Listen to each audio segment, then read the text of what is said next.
In this lesson, we're going to look a little closer at how walls join together and the tools that Revit uses to do just that.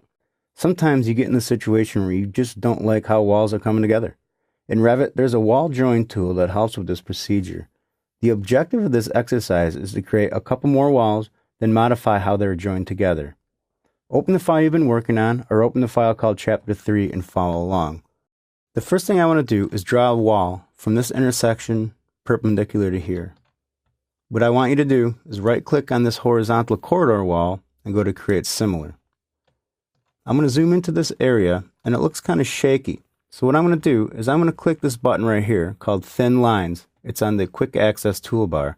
What this does is this allows you to see your building a lot better. It gets rid of the line waves. Go ahead and pick this spot right here, this endpoint, and start drawing your wall over in this direction. You may be in the wrong orientation, but that's okay. Go ahead and hit your space bar and flip it into the correct orientation. I'm going to come all the way down the corridor wall, and I'm going to pick this corridor wall here. Hit escape a couple times. Make sure your wall joins together, then you're good. Let's focus our attention back on this wall and see what we can do to make some modifications. The idea now is to make this wall join a little cleaner. On the Geometry panel of the Modified tab, click the Wall Joins button, which is right here. One thing to notice is down in the lower left-hand corner, we get a little tip to help us with our command. They want us to pick Join to edit. So what we're going to do is we're going to hover over this whole intersection and select it. Now Revit shows us how the wall is being joined together. In this case, on the Options bar, let's click the Miter button and show how that wall is going to miter together. Now that the join is created, let's click off of it or hit escape a couple times. The next thing I want to do is pull this wall out, and I'd like a nice line to come down through here because these are two different wall types. So what I'm going to do is select this wall, and notice that we get a little grip. Well, we've used the grip to drag the wall end, but if you right click on the grip, you can actually disallow the join. So click on Disallow Join. Notice that the wall doesn't recognize that it's butting into this wall. So what we can do now is just grab this grip and drag this wall straight out and butt it into there. Now we have a nice clean area. The next procedure we're going to do is we're going to cut this gypsum out of the inside of this wall here. It's called editing the cut profile. The thing is, in a building, this is a chase wall. I don't think they're going to be putting gypsum inside of there. So let's pull it out. The first thing I want to do is disallow the join between the masonry wall and our exterior wall. Go ahead and select your masonry wall. Right click on this little grip and disallow the join. Let's pick on the grip and pull it into the face of the wall right there. Not this face, but this face. We're going to cut the gypsum back to this face.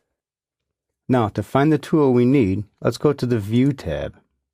And on the Graphics panel, we have what's called Cut Profile, which is right here. If Revit asks you to save the project, go ahead and do it. It's always a good idea. So the cut profile, what we're going to do is we're going to come down. We're just going to select this part of the wall. Notice now that Revit is chopping the wall up into little parts. Once we see the gypsum part of the wall, let's go ahead and select it. Now all we need to do is draw a line to distinguish between the side we want and the side we don't want.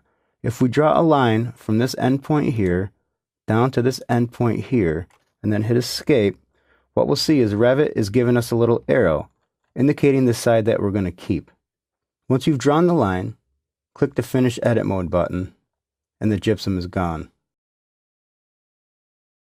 Let's scroll down to the bottom and repeat the procedure.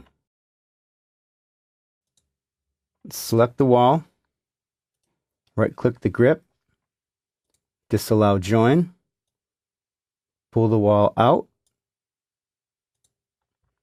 go to your View tab, click Cut Profile, select the gypsum, draw the line where you want to cut it, but this time the line's going in the wrong direction.